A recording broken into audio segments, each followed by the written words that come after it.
Hello and welcome to the collapse experiment. FK'd at 46. Not even 46 yet. This is a response video to one that I saw the other day by a guy across the pond in the UK who titled his video FK'd at 47. What grabbed me about his video is that his story sounded very similar to mine. So in his situation, his father passed away, and while dealing with the passing of a parent, funeral, estate, all of that stuff, days after his dad passing, the company that he worked for is contacting him, requesting him to come back to work.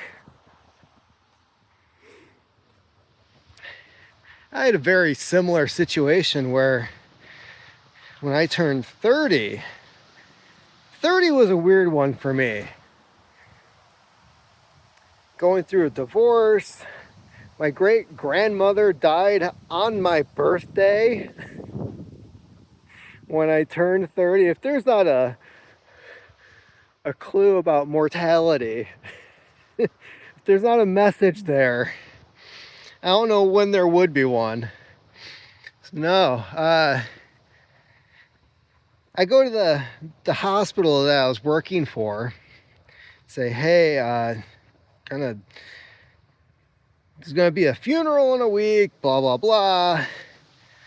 You know what they responded with? Oh, great-grandparents are not considered immediate family. So they couldn't give me the day off to go to my great-grandmother's funeral. Not immediate family. If she didn't get laid like 60 plus years ago, I would not be here. How the fuck is that not immediate? So no, he kind of got that message with his dad passing away. I got the same message when my great-grandma passed away. These companies are a joke. They sure as shit do not care about you. So of course he also realized that he was, starting to have some health issues in that spot with the bad mosquitoes again. Bastards.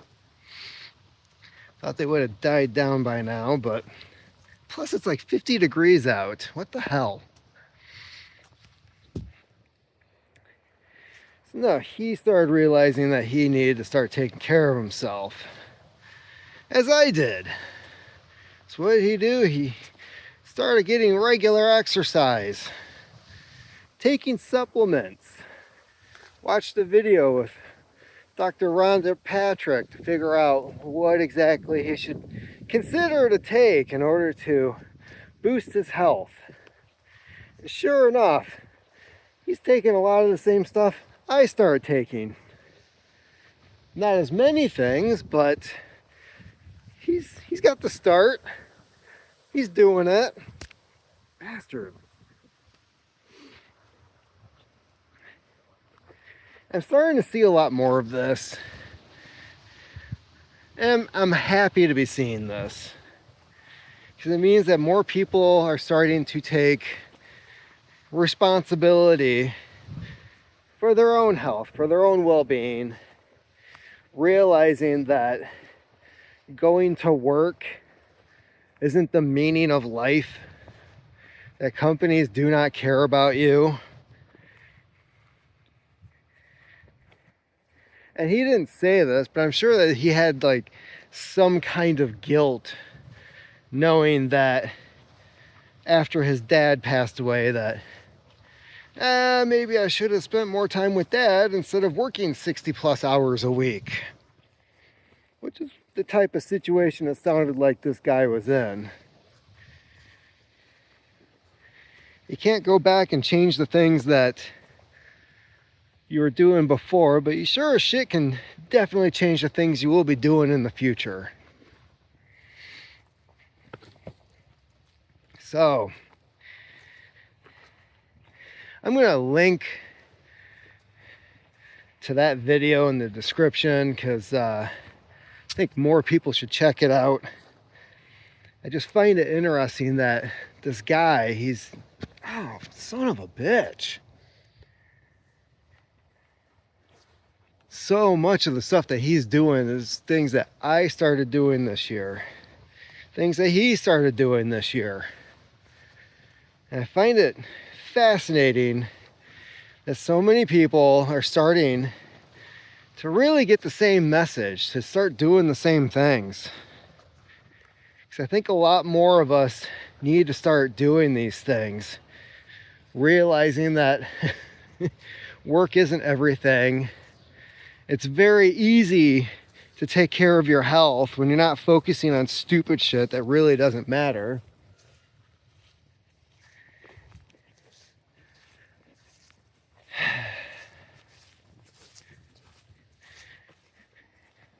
And one of the things I realized, because I was writing about this the other night for my Substack, was that especially when it comes to like supplements, motherfucker.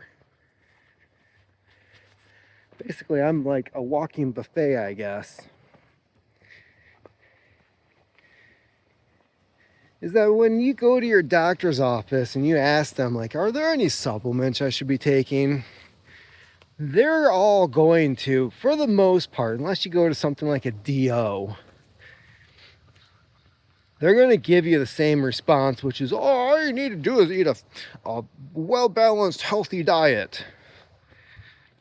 Now, if you were to ask them the follow-up question of, well, what does that include? What should I be eating? They won't have a fucking answer. Because medical doctors do not study nutrition in medical school. No. As I put it in my recent article, they're very good at putting Humpty Dumpty back together again. But if Humpty Dumpty came to them asking, what should I be doing to make sure that I stay healthy and I don't fall apart? Not a clue. The most generic of answers. And I'm sorry, but if some doctor tries to follow up by showing you the old food pyramid, which, why do we even have a food pyramid? The whole idea, why is it a pyramid? Are they just hung up on this design?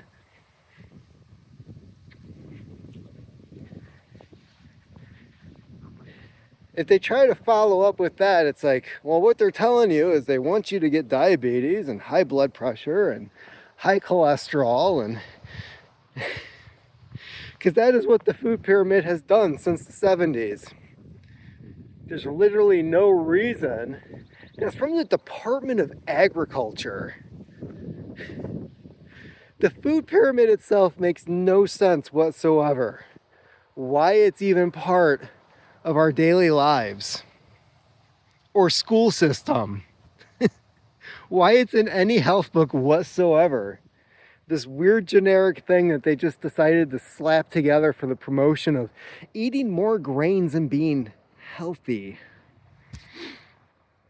So yeah. The other thing is, they're trained doctors are trained more by medical school, which, okay, medical school. Well, where do you make your money as a doctor? Sick people, okay?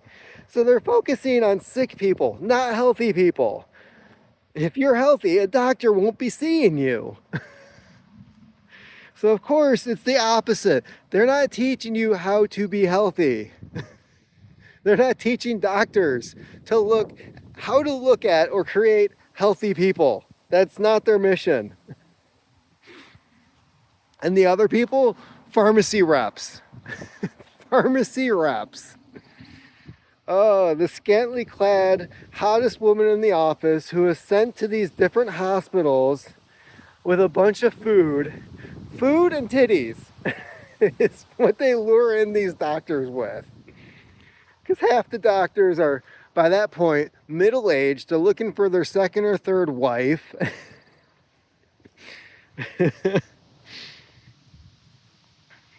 And then when this person walks in saying, hey, we've got some new products, you should come learn about this.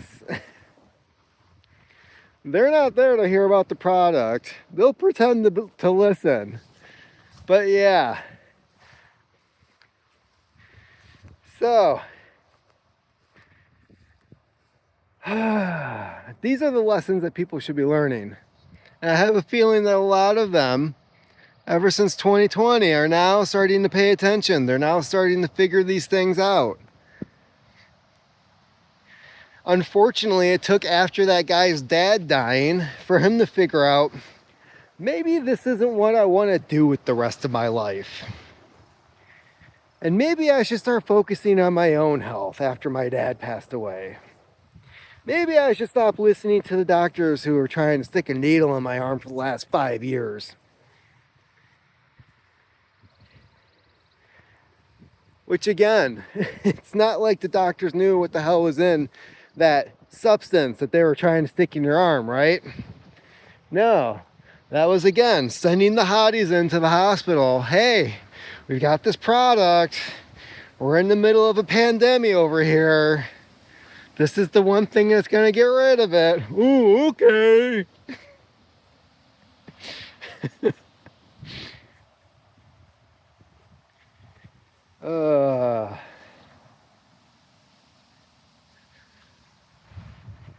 So yeah, that video like totally fascinated me. It had my attention the entire time because I was like, why am I watching myself with a British accent? Weird. Kind of cool though. Not exactly the type of place I'd want to live, but I do love me some BBC television. Wish they didn't screw up that last season of Sherlock like they did. Oh well. At least we have Luther. Luther's always a badass. So that is about it for me. I hope we start seeing more people going on YouTube, sharing stories like this, what they're doing to stay healthy and get their life back on track. The guy temporarily left his employment. Apparently he's on some type of leave at the moment. I hope he doesn't have to go back. And I hope if he does go back to work that it's doing something else where he's appreciated. And maybe when a family member dies, they actually give a shit. But I highly doubt that. I can't think of any place that would actually give a shit. When you work for a hospital and they're trying to dictate as to who your direct family is, I tell you, I can't figure out what was the more shittier place I ever worked because they all sucked in their own way. Currently have a good one. I don't know, I'm Gen X, so I just keep waiting for that other shoe to drop. I know one of the places I work at sucks, but the other one, so far so good. Until next time, keep on typing.